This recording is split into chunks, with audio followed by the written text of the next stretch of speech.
Κυρίες και κύριοι, καλησπέρα και καλώς ήρθατε στο Business Plan. Εκλεκτός καλεσμένος στη σημερινή μας εκπομπή είναι ο κύριος Φώτης Παντόπουλος, εκπαιδευτικός, επικοινωνιολόγος, συνιδρυτής της εταιρείας Investima LLC. Μαζί του θα μιλήσουμε για την εκπαίδευση, αλλά και τις σύγχρονες ανάγκες των επιχειρήσεων και θα προσπαθήσουμε να αντιληφθούμε το πώς μπορεί να γεφυρωθεί αυτό το χάσμα σήμερα. Με βασικό λοιπόν το ερώτημα, πώς προετοιμάζει το εκπαιδευτικό σύστημα τους μαθητές για την πραγματική οικονομία, θα τον καλησπερίσω. Καλησπέρα κύριε Παντόπουλε, καλώς ήρθατε στην εκπομπή. Καλησπέρα σας κύριε Κοτσιμπού, καλησπέρα και στους τηλεθεατές. Σας ευχαριστώ πάρα πολύ για την πρόσκληση. Είμαι στη διάθεσή σας. Είμαι πολύ χαρούμενη γιατί πάμε στην καρδιά στην ουσία ενδεχομένως του ζητήματος για το πώς θα έρθει όλη αυτή η ευημερία για τον επιχειρηματικό κόσμο αλλά και για τους νέους να μείνουν εν τέλει στη χώρα μας, να δραστηριοποιηθούν εδώ. Οπότε να ξεκινήσω κατευθείαν με το βασικό ερώτημα. Το πώς λοιπόν προετοιμάζει το εκπαιδευτικό ελληνικό σύστημα τους μαθητές για να εισαχθούν σε αυτή την πραγματική οικονομία. Ακούμε πολλές φορές από τη βιομηχανία και από άλλους κλάδους ότι δεν υπάρχει αυτή η σύνδεση. Ναι. Αν μας ακούσει κανείς σήμερα, θα σπεύσει να κάνει μια αναζήτηση στο διαδίκτυο και να πει για να ενημερωθώ γι' αυτό. Και αυτό που θα βρει θα είναι ένα ανάμεικτο αποτέλεσμα.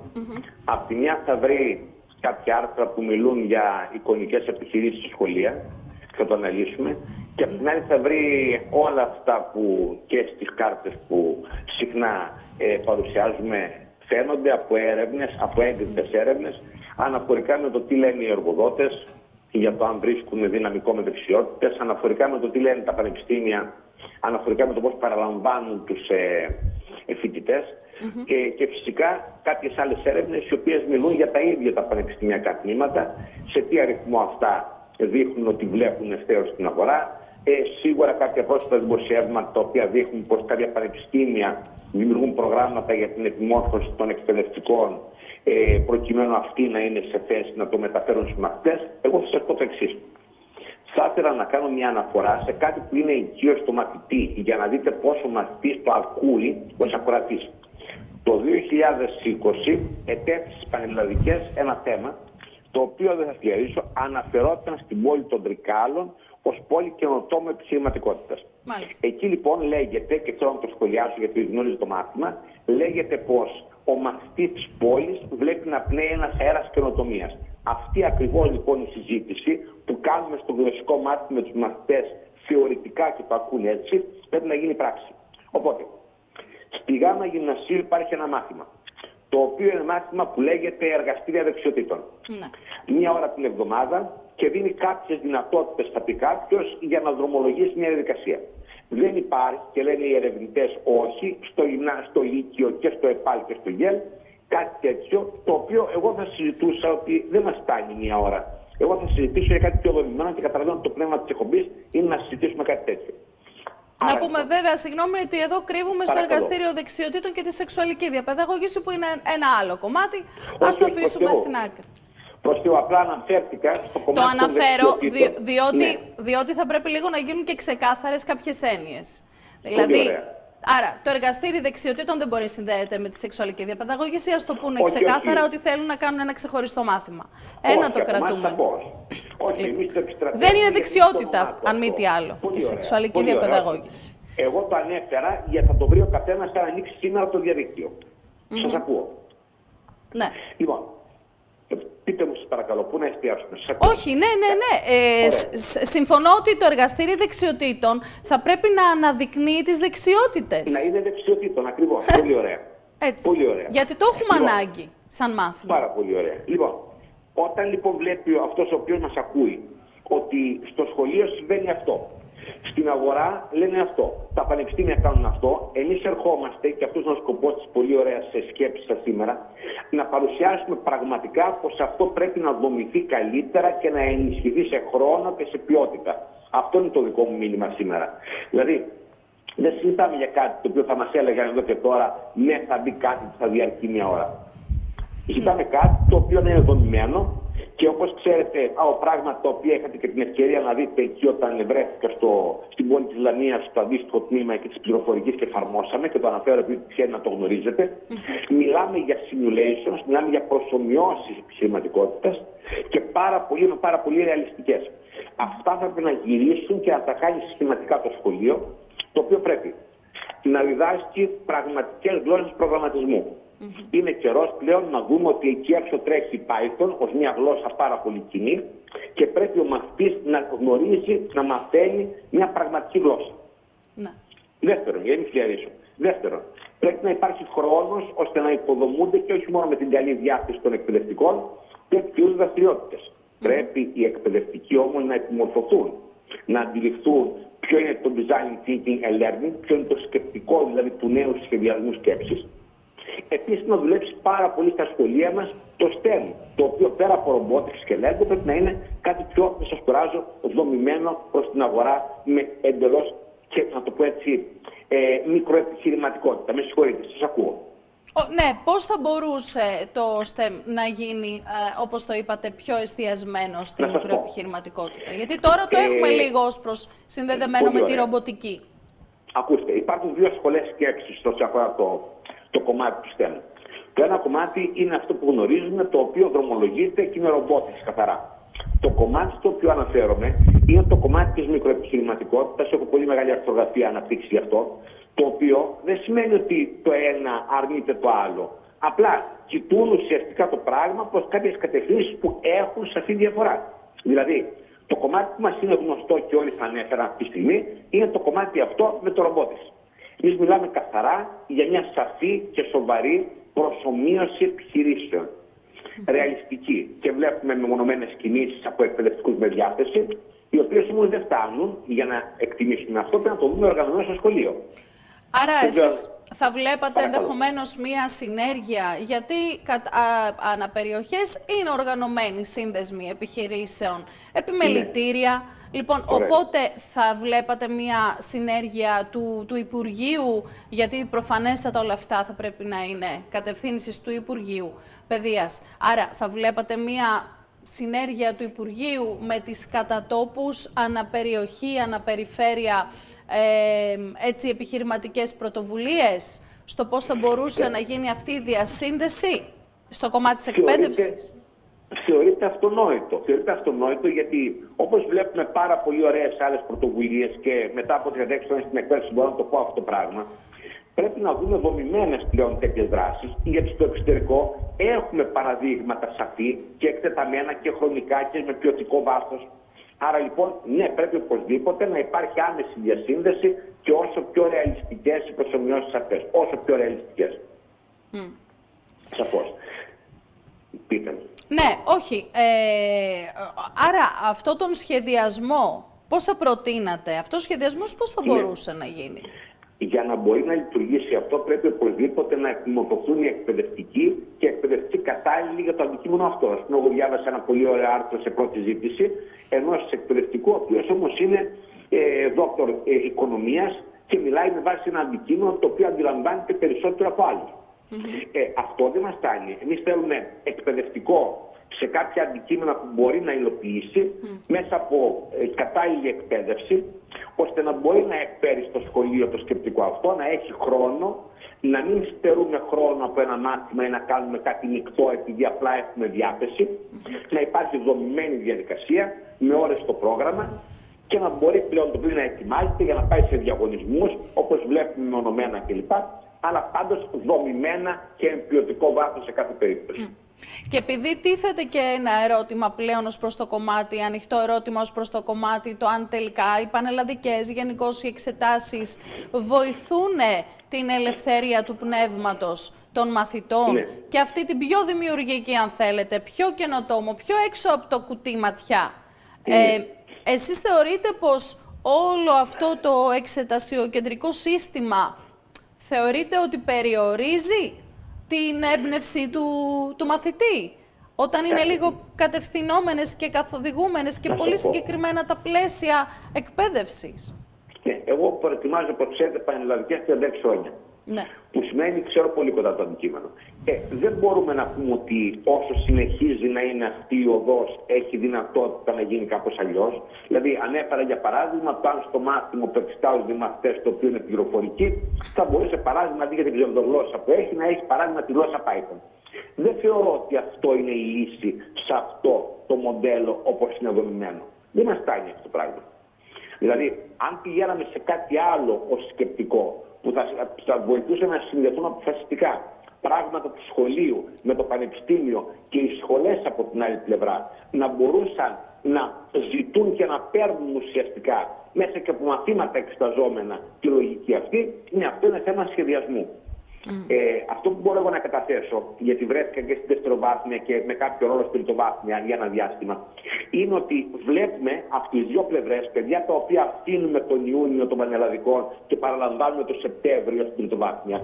Βλέπουμε ότι τα παιδιά αυτά δεν έχουν αντιληφθεί το ρόλο που διανοίγεται για αυτά στη σχολή που έχουν ουσιαστικά εισαχθεί. Και πάρα πολλά παιδιά χαρακτηριστικά εισάγονται σε σχολές πληροφορικής χωρίς να έχουν καμία πρώτερη εμπειρία και κλίση, έχει μεγάλη σημασία και κλίση. Και παιδιά εισάγονται σε σχολές με αντικείμενο την επιχειρηματικότητα γιατί έχουν υψηλούς βαθμούς, αλλά προηγούμενα δεν έχουν καμία αντίληψη αυτού. Και σημασία έχει πόσο χρόνο χρειάζονται για να μπουν σε αυτό το ρόλο και να αποδώσει. Γιατί το πανεπιστήμιο κάνει πράγματι προσπάθειες και το βλέπουμε. Ναι. Φυσικά και για να μπορεί και το παιδί να έχει την αντίστοιχη έφεση, άρα να μπορεί να κρατά ζωντανό και το ενδιαφέρον του εν τέλει. Και δεν είναι τυχαίο που βλέπουμε τους περισσότερους αποφύτους να μην τελικά κάνουν το επάγγελμα το οποίο το έχουν σπουδάσει στο θεωρητικό κομμάτι, στο ακαδημαϊκό. Έχει να κάνει με το πώς όλος αυτός ο ενθουσιασμός διατηρείται ή αναπτύσσεται και έχει να κάνει και με την έφεση, με την τάση. Γιατί αν κάποιος φοιτητής δυσκολεύεται πάρα πολύ να ολοκληρώσει μια σχολή, προφανώς θα την δυσανασχετήσει και ενδεχομένως δεν θα αγαπήσει τον κλάδο τον οποίο ακολουθεί. Θα πάμε σε ένα πρώτο διάλειμμα, κύριε Παντόπουλε. Παραμένετε, μας έχετε και κάποιες πολύ ενδιαφέρουσες κάρτες να μας διαφωτίσετε. Όλα αυτά αμέσως μετά το τηλεοπτικό μας διάλειμμα.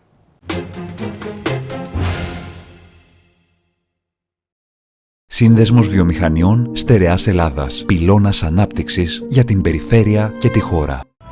Τυφώστρια. Η πιστοποίηση είναι πολιτισμός.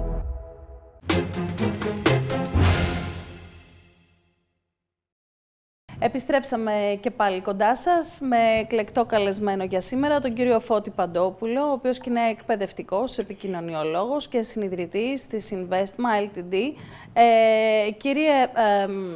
Κύριε Φώτη, κύριε Παντόπουλε, θέλω λίγο να δούμε τελικά, μας έχετε φτιάξει και κάποιες έτσι πολύ ενδιαφέρουσες κάρτες, οι οποίες μας δίνουν λίγο την εικόνα. Να δούμε καταρχήν το τεκμηριωμένο, όπως λέτε κι εσείς, χάσμα μεταξύ εκπαίδευσης και αγοράς εργασίας. Και αυτό για να δούμε τελικά ότι όντως υπάρχει ζήτημα σε αυτό. Όντως οι επιχειρήσεις έχουν εκφράσει αυτή την ανάγκη για σύνδεση με την εκπαίδευση για να μπορούν να απορροφήσουν καταρτισμένο ανθρώπινο δυναμικό. Πείτε μας λοιπόν τι βλέπουμε εδώ. Ναι. Πρώτα απ' όλα μας ενδιαφέρει να δούμε τι συμβαίνει με πράγματα που αποτυπώθηκαν την τελευταία διετία, για παράδειγμα. Θεωρώ ότι είναι πάρα πολύ καθαρό και το εισπράττουμε και συζητώντας έξω στην αγορά και το ακούμε και από εκπομπές κλπ. Αλλά εγώ ήθελα να το δούμε μέσα από μια έρευνα και μια πολύ γνωστή έρευνα. Φαντάζομαι όλοι έχουν αντιληφθεί τη συγκεκριμένη. Λοιπόν, ο όρος κενό δεξιοτήτων είναι ένας όρος ο οποίος νομίζω τα αποκαλύπτει όλα. Οι εργοδότες δηλώνουν ότι δυσκολεύονται να βρουν εργαζομένους με τις κατάλληλες δεξιότητες. Επισημαίνονται οι ψηφιακές δεξιότητες. Δεν μπορεί να πανηγυρίζουμε την ίδια στιγμή ότι μπαίνουμε με εργαλεία AI στην αγορά και να μην μπορούμε να συζητήσουμε ως δεδομένες και ποιες τις ψηφιακές δεξιότητες. Τεχνικές δεξιότητες στους τομείς που χρειάζονται και γενικότερα εγώ μένω στο τρίτο που τα ενσωματώνει τα προηγούμενα, επιχειρηματική σκέψη, δηλαδή αυτή η κουλτούρα αναφορικά με το business. Θεωρώ πως αυτό, αν δεν κατακτηθεί, ό,τι εργαλεία και να μπουν στο τραπέζι, δεν μπορούμε να τα αξιοποιήσουμε. Οπότε, το πραγματικό πρόβλημα θεωρώ ότι οι εργοδότες το έχουν εκεί ακριβώς. Στο ότι οι εργαζόμενοι, ακόμα και αν θέσουμε ως δεδομένο για να εξυπηρετήσει η συζήτηση ότι γνωρίζουν, θα πει κάποιος, γνωρίζουν πληροφορική, ευρύτερα δείτε το. Τι θα το κάνουν το εργαλείο, η επιχειρηματική σκέψη είναι το θέμα. Αντιλαμβάνονται πώς τρέχει η αγορά, ποιοι είναι οι όροι παράδειγμα της αγοράς, αντιλαμβάνονται σχέσεις κέρδους-κόστους, αντιλαμβάνονται την έννοια της επένδυσης, του βάθους χρόνου. Αυτά είναι πράγματα βασικά. Της δημόσιας εικόνας και αυτού που τελικά θα φέρει τον καταναλωτή να αγοράσει. Αυτά είναι τα θέματα και νομίζω πρέπει να μιλήσουμε από πολύ νωρίς για αυτά και γι' αυτό επέμεινα στις προσομοιώσεις αυτών των πραγματικότητων σε όσο πιο ρεαλιστικές και γι' αυτό ακριβώς μίλησα και για το κομμάτι εκείνο του STEM, ενώ άριστη είναι γενικά η προσέγγιση του STEM με το robotics, όμως θεωρώ ότι η άλλη πλευρά είναι αυτή που πρέπει να έρθει ταχύτατα και τη χρειαζόμαστε. Και φυσικά το σχεδιασμό σκέψης και μάθησης, γιατί υπάρχει πλέον μια νέα απέτηση αναφορικά με τη μάθηση. Να δούμε την επόμενη, γιατί εδώ ακριβώς είναι αυτό που λέτε, ότι τελικά πόσο είναι εναρμονισμένο το εκπαιδευτικό σύστημα. Τώρα εδώ μιλάμε για την τριτοβάθμια εκπαίδευση, βαθμίδα. Φυσικά όμως σχετίζεται πολύ στο πώς θα διαμορφωθεί μια νέα κουλτούρα, φυσικά και από την πρωτοβάθμια αλλά και τη δευτεροβάθμια. Και εδώ έρχεται το δικό μου το ερώτημα, κύριε Παντόπουλε, αν είναι έτοιμοι οι εκπαιδευτικοί, αν οι ίδιοι εκπαιδευτικοί έχουν αυτή την δυνατότητα εκπαίδευσης δικής τους στο να μπορούν να μεταλαμπαδεύσουν στα παιδιά, έστω ότι μπήκε το μάθημα επιχειρηματικότητα που έχει μπει κατά μία έννοια, μπήκε πιο δυναμικά. Το θέμα είναι οι εκπαιδευτικοί μπορούν να ανταπεξέλθουν σε αυτή τη νέα διαμορφωμένη κουλτούρα που θέλουμε να φτάσουμε. Να σας πω. Βλέπουμε σήμερα, αν κάνουμε μια αναζήτηση στο δίκτυο, πολλά γνωστά πανεπιστήμια έχουν προγράμματα εκπαίδευσης ουσιαστικά εκπαιδευτικών. Ας πάμε λίγο σε αυτούς, πριν μιλήσουμε για τους φοιτητές. Δηλαδή, θεωρώ ότι μέσα σε μια διετία, ας πούμε, μιλάμε το 26 και το 24, βλέπουμε μια έρευνα. Εγώ δεν θα συζητήσω αν είναι το 51% ευθυγραμμισμένο ή αν φέτος ανακοινώνονται και λέει ορίστε στις πανελλαδικές 26, 5 νέα, 8 νέα τμήματα και σχολές κοιτούν τη νέα πραγματικότητα. Γιατί σήμερα θα βρείτε ένα δημοσίευμα με μια απλή αναζήτηση. Εγώ θα σας πω το εξής. Χρειάζονται δομημένα προγράμματα για να ετοιμάσουν εκπαιδευτικούς και συγκεκριμένων ειδικοτήτων, θα επιμείνω, οι οποίοι με κάποιο τρόπο έστω και λίγο αγγίζουν και μπορούν να προεκτείνουν το αντικείμενό τους σε αυτή τη νέα ουσιαστικά κουλτούρα του business. Ναι. Τα πανεπιστημιακά τμήματα λοιπόν πρέπει να ενσωματώσουν δύο ειδών προγράμματα. Απ' τη μια είναι αυτό το οποίο βλέπουμε να έχουν στα προγράμματα των λεγόμενων και διδήμοι άλλων παρόμοιων λοιπόν δικών τους χώρων εκπαιδεύσεων. Το ένα λοιπόν είναι που καλεί ενδιαφερομένους εκπαιδευομένους. Αυτό νομίζω πρέπει να πάει στο σχολείο το ίδιο. Το σχολείο να κάνει πράγματα για να επιμορφώσει τους εκπαιδευτικούς. Όχι γιατί να ψάξουν μόνοι να βρουν κάποιο πανεπιστημιακό πρόγραμμα. Αυτό είναι το κομμάτι λοιπόν που πρέπει να τους εκπαιδεύσει, γιατί γνωρίζει το πανεπιστήμιο, έχει αλληλεπίδραση με τη διεθνή αγορά. Ξέρει πάρα πολύ καλά, άρα πρέπει να συμβουλεύσουν τα πανεπιστήμια, να έρθει λοιπόν να υιοθετήσει ουσιαστικά το Υπουργείο προγράμματα εκπαίδευση των εκπαιδευτικών. Και αναφορικά με τους φοιτητές που έχουν μέσα, να φροντίσουν γιατί πλέον τους έχουν σε μια φάση ειδικού, άρα να τους καταρτήσουν προς την κατεύθυνση αυτή. Επιμένω όμως ότι έχει πολύ έδαφος η δευτεροβάθμια. Πάρα πολύ η δευτεροβάθμια. Εκεί είναι και η μεγαλύτερη ανάγκη, γιατί εκεί στην ουσία είναι που θα γίνει και η εισαγωγή του μαθητή ως προς αυτή την δυνατότητα της επαγγελματικής ενασχόλησης, εξέλιξης, εμβάθυνσης που είναι το επιχειρήν.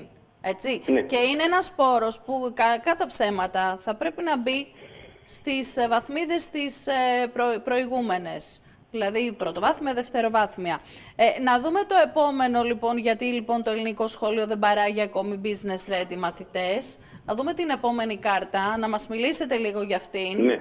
Γιατί εδώ έχετε εντοπίσει κάποια σημεία που χρήζουν μιας καλύτερης και άλλης αντιμετώπισης.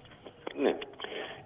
Κάποια αυτά τα έχω αναφέρει ήδη. Το ένα λοιπόν το συζητήσατε και εσείς. Έμφαση στις εξετάσεις. Με αυτή τη μορφή, έτσι είναι οι εξετάσεις τώρα, αλλά αυτά περιθώρια έχουν, γιατί αυτό είναι το σύστημα εισαγωγής. Για μένα έχουν έδαφος πάρα πολύ τα άλλα στο βάθος. Περιορισμένη επαφή με την πραγματική οικονομία. Ακούστε ένα παράδειγμα.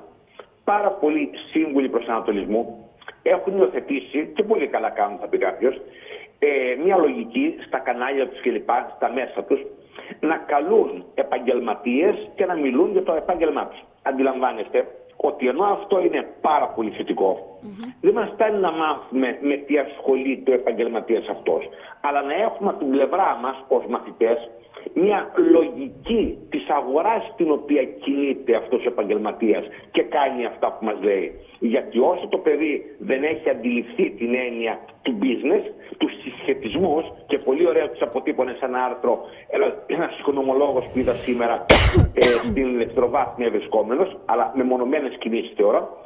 Αν λοιπόν δεν έχει το παιδί αυτή τη δυνατότητα, δεν μπορεί να καταλάβει. Απλά θεωρεί ότι θα κάνω αυτό στο μέλλον και δηλώνω αυτή τη σχολή. Πρέπει να έχει καταλάβει ότι η αγορά είναι μια πραγματικότητα μέσα στην οποία ζει εκ των πραγμάτων και τώρα που μιλάμε, και η οποία έρχεται προς τα εδώ, και πρέπει το παιδί να μπει από νωρίς για να καταλάβει καλύτερα το δικό του ρόλο. Αυτό είναι το θέμα. Ας πούμε, έλλειψη επιχειρηματικής εμπειρίας. Αυτό το hands-on που λέμε συνέχεια και μιλάμε για τους ξένους όρους. Δεν είναι το πρόβλημα οι όροι. Το παιδί μιλάει πάρα πολύ καλά την ξένη γλώσσα και αναφέρεται σε όρους ή διαβάζει, αλλά δεν ξέρει πώς είναι αυτό το πράγμα.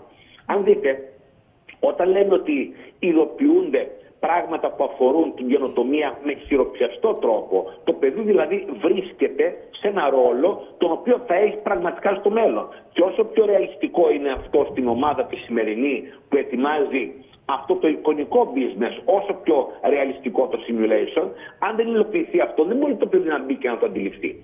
Το παιδί συμμετέχει σε μια διαδικασία αγοράς ως πελάτης και καταναλωτής. Δεν μπορεί να πάει από την άλλη πλευρά να το καταλάβει. Μα θα πει κάποιος, ίσως στο σπίτι του συζητούν, ίσως οι γονείς του βρίσκονται πιο κοντά στο business, μια νεότερη γενιά γονέων κλπ. Δεν νομίζω ότι αυτό είναι αρκετό. Γιατί αυτά ακούσματα είναι ακούσματα. Το hands-on είναι μια πραγματικότητα και πρέπει το παιδί να έχει ρόλο. Και φυσικά αδύναμη σύνδεση με σπουδές και επαγγέλματα. Οπότε ακούγονται αυτά ως κάτι μακρινό. Έρχονται οι σπουδές, μπαίνει το παιδί και λέει θα το σπουδάσω τώρα. Και σας αναφέρω τη δική μου εμπειρία όταν βρέθηκα στην τριτοβάθμια για μια εξαετία. Και το παιδί ενθουσιάζονταν όταν στις διπλωματικές εργασίες, και έχω στείλει κάποια παραδείγματα να δείτε, όταν το καλούσαμε να δει το business και να υλοποιήσει. Αλλά, οπότε, ορίστε, ναι, αλλά οπότε, τελικά όμως γιατί πολλοί μέναν στον ενθουσιασμό? Κοιτάξτε, όχι, όταν το παιδί αυτό που ενθουσιάζεται βρίσκεται στην τριτοβάθμια, έχουμε μια συζήτηση ανοιχτή. Λέει, γιατί δεν έχει ήδη προετοιμαστεί αυτό πιο νωρίς, ή γιατί αυτό το κάνουν κάποιοι οι οποίοι έχουν διάθεση, θεωρούν ότι μπορούν να κατανείμουν διαφορετικά τον χρόνο. Ότι το παιδί ενθουσιάζεται σημαίνει ότι βλέπει κάτι που αρχίζει να το καταλαβαίνει στα 18, 19 του, 20 του χρόνια. Νομίζω ότι είναι αργά. Και είναι πάρα πολύ μεγάλη η μέρα των παιδιών που δεν το έχουν αντιληφθεί αυτό. Πάντως η αλήθεια είναι ότι ούτως ή άλλως, και τώρα επειδή γίνεται και μια συζήτηση για τη μονιμότητα στο δημόσιο, αν θα υπάρξει άρση μονιμότητας, τι και πώς. Υπάρχουν, τέλος πάντων με ποιες προϋποθέσεις, αυτό είναι ένα άλλο θέμα, αλλά θεωρείτε ότι γενικά είναι και η κουλτούρα και η φιλοσοφία έτσι, πολλών Ελλήνων, το άντε παιδάκι μου πήγαινε να δέσεις κάπου το γαϊδαρό σου, υπάρχει ακόμη και σήμερα, θεωρείτε? Διότι έχουμε και μία επιδοματική πολιτική η οποία δίνει στο κομμάτι ας πούμε, των ανέργων, δίνει υψηλά ποσά, τα οποία είναι αντικίνητρο εν τέλει στους νέους για να δουν πιο ουσιαστικά το επιχειρήν. Και ένα τρίτο ερώτημα που θα θέσω είναι πώς θα προσανατολιστούν οι νέοι που θέλουν να επιχειρήσουν και επιχειρούν στο να πάνε στοχευμένα σε επαγγέλματα που πραγματικά θα έρθουν να δώσουν λύση στην αγορά. Γιατί βλέπουμε μέσα από μελέτες ότι σε περιοχές, να πούμε σαν και τη δικιά μας, η καφεστίαση ανοίγουν, κλείνουν μέσα σε 2 χρόνια. Άρα επιχειρούν οι νέοι κάποιες φορές, αλλά σε λάθος επαγγέλματα. Ναι. Να σας πω πρώτα απ' όλα, ας κοιτάξουμε στην τελευταία γραμμή αυτής της κάρτας. Μιλάει για μετατροπή της γνώσης και σκόπιμα το έβαλα εκεί σε ικανότητα δημιουργίας αξίας. Αυτό είναι που θέλει να αγοράσει η σημερινή αγορά και οι σημερινοί κάτοχοι κεφαλαίου να επενδύσουν σε τέτοιου είδους ιδέες. Αν με ρωτάτε λοιπόν πώς δρομολογείται αυτό, ευθύζεις από νωρίς, όσο πιο νωρίς μπορείς, το νέο στο business. Σίγουρα η ελληνική κοινωνία στα πλαίσια των γενικότερων παθογενειών της έχει και μια καθυστέρηση στους ρυθμούς που μπορεί να προχωρήσει και να δει το business και το κατανοούμε αυτό σε συνάρτηση με τον ρυθμό ανάπτυξης.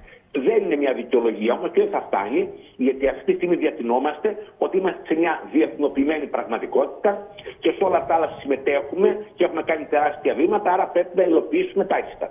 Οπότε, αν λοιπόν το παιδί πριν πάει στο πανεπιστήμιο έχει αυτή τη συγκεκριμένη κουλτούρα του business και πάει στο πανεπιστήμιο στα αντίστοιχα τμήματα, τα οποία προσφέρονται και εκεί το περιμένουν τα πανεπιστήμια να του κάνουν ένα δυνατό άνοιγμα πλέον με τεχνογνωσία, με επαφή με το εξωτερικό, να του δείξουν κατευθείαν την έννοια της startup επιχειρηματικότητας.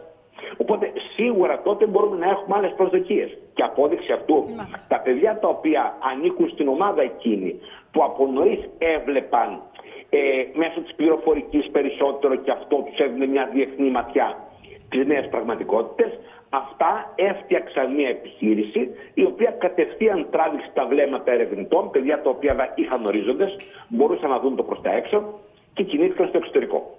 Μάλιστα. Ναι, φυσικά υπάρχουν παραδείγματα φωτεινά. Είναι και στο χαρακτήρα του κάθε παιδιού, του κάθε ανθρώπου, πόσο έτσι δημιουργικός θέλει να είναι, πόσο ανήσυχο πνεύμα είναι. Το επιχειρήν μην ξεχνάμε ότι από μόνο του έχει μέσα αυτά τα χαρακτηριστικά της διαρκούς ανησυχίας, της διαρκούς ανάγκης για καινοτομία, για διαφοροποίηση, γιατί είναι ένα άκρος ανταγωνιστικό περιβάλλον, οπότε οι επιχειρήσεις καλούνται να παραμένουν άκρος ανταγωνιστικές και καινοτόμες. Θα πάμε σε ένα διάλειμμα και θα επιστρέψουμε και πάλι κοντά σας.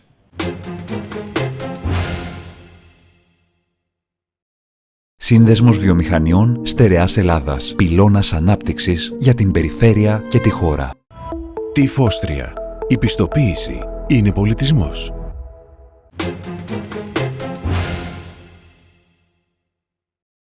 Επιστρέψαμε και πάλι κοντά σας εδώ στο Business Plan με εκλεκτό καλεσμένο τον κύριο Φώτη Παντόπουλο, εκπαιδευτικό επικοινωνιολόγο και συνιδρυτή της Investima Ltd. Συζητάμε για τον κλάδο της εκπαίδευσης και πώς αυτός μπορεί να γίνει άκρος χρήσιμος, παραγωγικός, ουσιαστικός για αυτή τη σύνδεση και τη μείωση του χάσματος που έχει αυτή τη στιγμή ακόμα η εκπαίδευση με την αγορά εργασίας. Κύριε Παντόπουλε, να δούμε μια κάρτα η οποία νομίζω ότι δείχνει στην ουσία την πραγματικότητα της ελληνικής μας οικονομίας στην πράξη και που αν δεν αντιληφθούμε ότι αυτή είναι η πραγματικότητα, πώς θα μπορέσουμε να πάμε στοχευμένα στο να γίνει πιο ουσιαστική αυτή η σύνδεση της εκπαίδευσης με την αγορά. Ακριβώς. Θεωρώ ότι, όπως είπατε και εσείς, είναι πάρα πολύ καλό να δείξουμε αυτή τη στιγμή τη συγκεκριμένη κάρτα, γιατί λέει πρέπει να έχουμε απόλυτη επίγνωση του ποιοι είμαστε. Σωστά. Άρα λοιπόν, ποια είναι η ελληνική πραγματικότητα?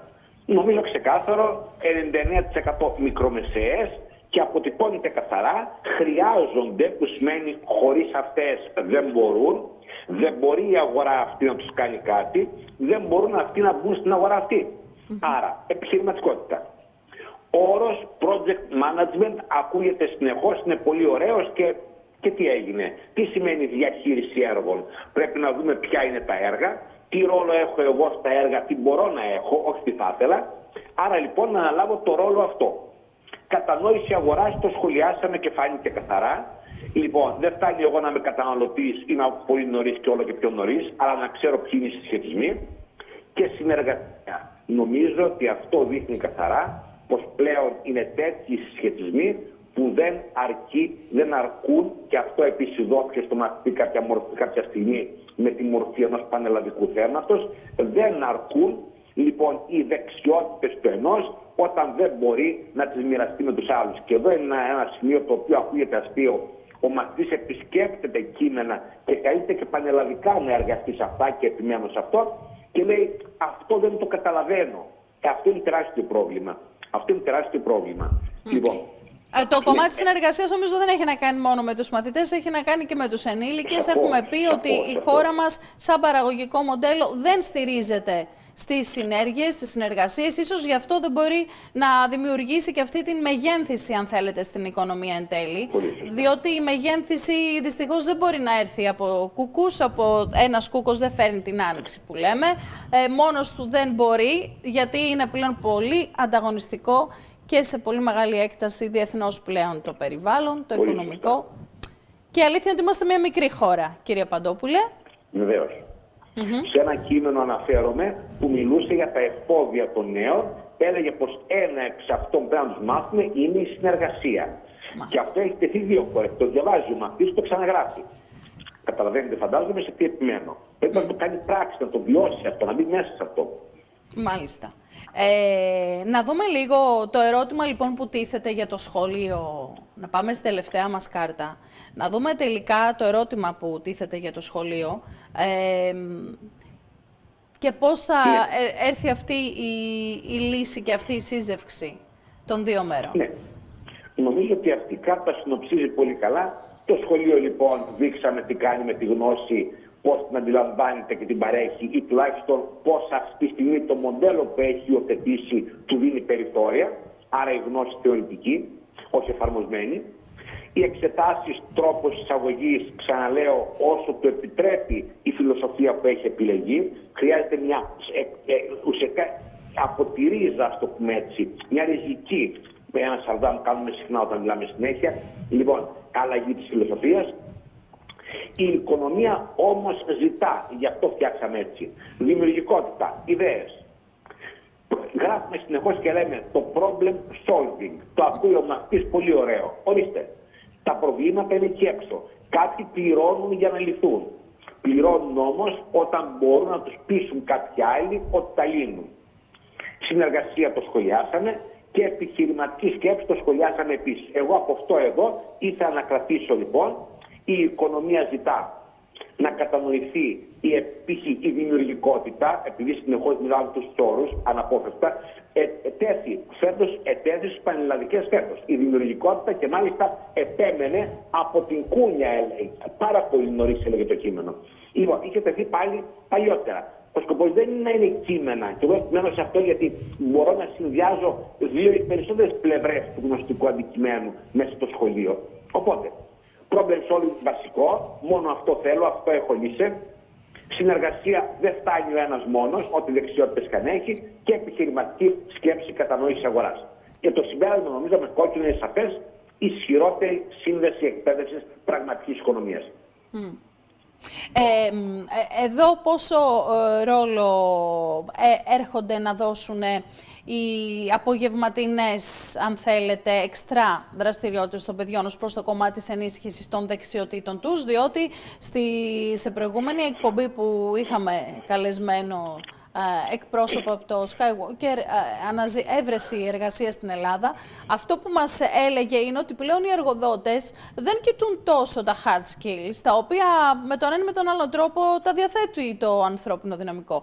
Αναζητούν χαρακτήρες πλέον. Αναζητούν ανθρώπους που έχουν soft skills, που έχουν ανεπτυγμένες πολλές δεξιότητες σε πολλά διαφορετικά επίπεδα και έχουν και έναν καλό χαρακτήρα και μια καλή διάθεση, όπως είπατε και εσείς, συνεργασίας, έτσι, μιας πιο ανοιχτής, δεκτικής έτσι, προσέγγισης και πιο επικοινωνιακή.